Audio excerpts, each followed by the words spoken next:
नमस्कार, स्वागत है आपका। टीएनपी न्यूज देख रहे हैं आप। मैं हूं आपके साथ शाहनवाज मिर्जा। आज G20 शिखर सम्मेलन का दूसरा दिन है और आज G20 सदस्य देशों के नेता और प्रतिनिधित्व मंडलों के प्रमुख शिखर सम्मेलन के तीसरे सत्र में हिस्सा लेंगे। G20 के नेता राजघाट भी पहुंचे हैं, जहां पर प्रधानमंत्री नरेंद्र मोदी और अमेरिकी राष्ट्रपति जो बाइडेन, यूके के प्रधानमंत्री ऋषि सुनक और ऑस्ट्रेलिया के प्रधानमंत्री के साथ साथ तमाम नेता वहां पर उपस्थित हुए। प्रधानमंत्री ली क्वांग, रूसी विदेश मंत्री सर्गे लावरोव और अन्य राष्ट्र अध्यक्षों और सरकारों के प्रमुख दिल्ली के राजघाट पर अंतरराष्ट्रीय संगठनों के महात्मा गांधी को श्रद्धांजलि और पुष्पांजलि अर्पित की है। आपको बताएं कि इसके बाद सभी देशों के नेता और अन्य प्रतिनिधि भारत मंडपम के लीडर्स लॉन्च में पहुंचे हैं और इसके बाद दुनिया भर के नेताओं ने भारत मंडपम के साउथ प्लाजा में वृक्षारोपण समारोह में भी भाग लिया है।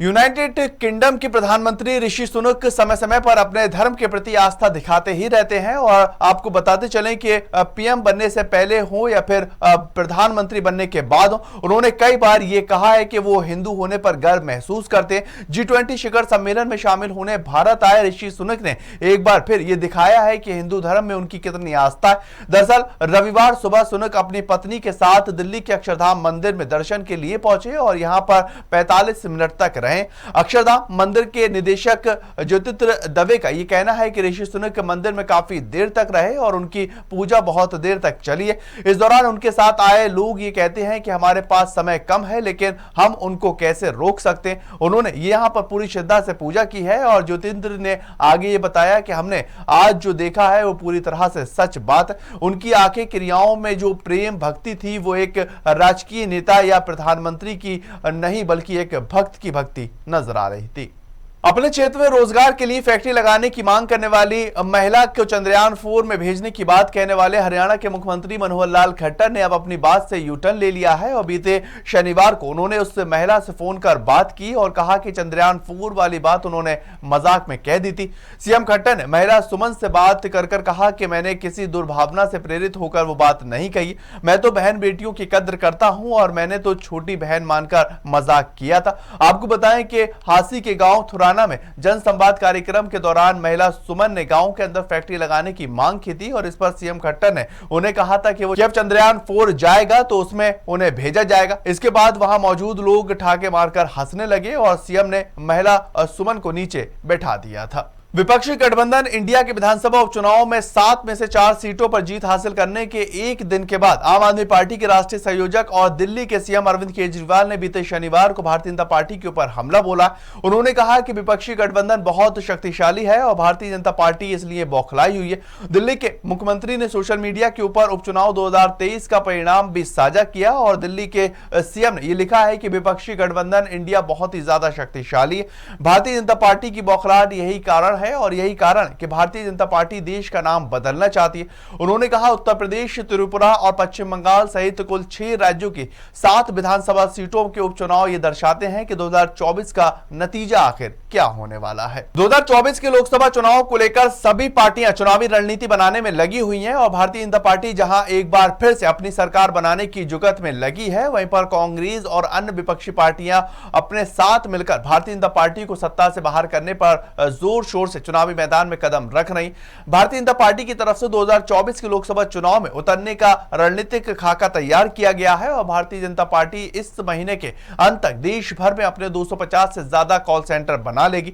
देश भर के अंदर जहां 250 कॉल सेंटर बनाने वाली बात कही गई है, उसके हिसाब से 2 लोकसभा सीटों पर 1 कॉल सेंटर होने वाला है। हर एक कॉल सेंटर पर 20,000 कार्यकर्ताओं को जोड़ा जाएगा जो 24 घंटे पार्टी के लोगों तक संदेश पहुंचाएंगे।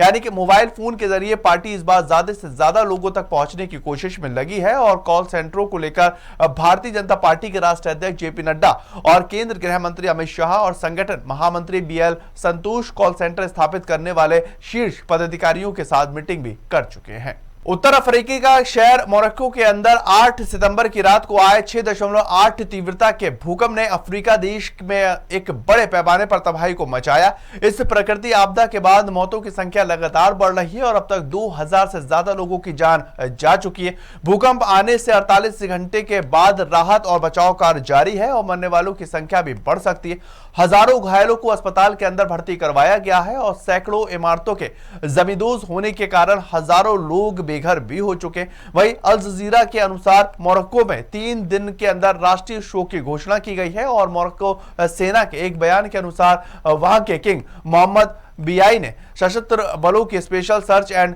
रेस्क्यू टीम के साथ एक सर्जिकल फील्ड हॉस्पिटल तैनात करने के निर्देश दिए हैं। भारत के पहले सूर्य मिशन के तहत सूरज के बाहरी वातावरण के अध्ययन के लिए भेजे गए आदित्य L1 यान की पृथ्वी की कक्षा से संबंधित तीसरी प्रक्रिया रविवार को सफलतापूर्वक पूरी कर ली गई।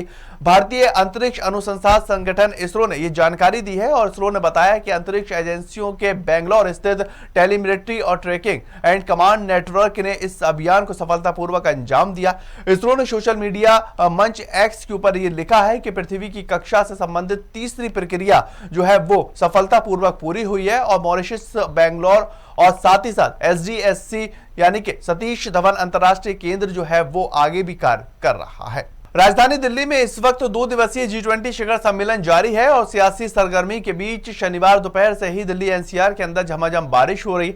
मौसम विभाग के मुताबिक रविवार को भी बारिश जारी रहेगी और मानसूनी इस वक्त पूरे देश के अंदर सक्रिय हो चुका है। लंबे इंतजार के बाद पंजाब, हरियाणा, राजस्थान में फिर से लोगों को बारिश से राहत मिली। हालांकि उत्तराखंड, मध्य प्रदेश और बिहार जैसे राज्यों के अंदर मौसम विभाग ने भारी बारिश का अलर्ट जारी कर दिया। अगले 4 दिन यहां कुछ क्षेत्रों के अंदर बारिश होगी और लोगों के लिए मुसीबत बन सकती है। मौसम विभाग के मुताबिक मानसून का एक ट्रफ गुजरात, राजस्थान के ऊपर बना हुआ है और यह पूर्व दक्षिण पूर्व की ओर और बंगाल की पूर्वोत्तर खाड़ी तक फैला है। चलिए फिलहाल इस बुलेटिन में इतना ही। ज्यादातर खबरों के लिए आप लगातार बने रहें TNP न्यूज के साथ।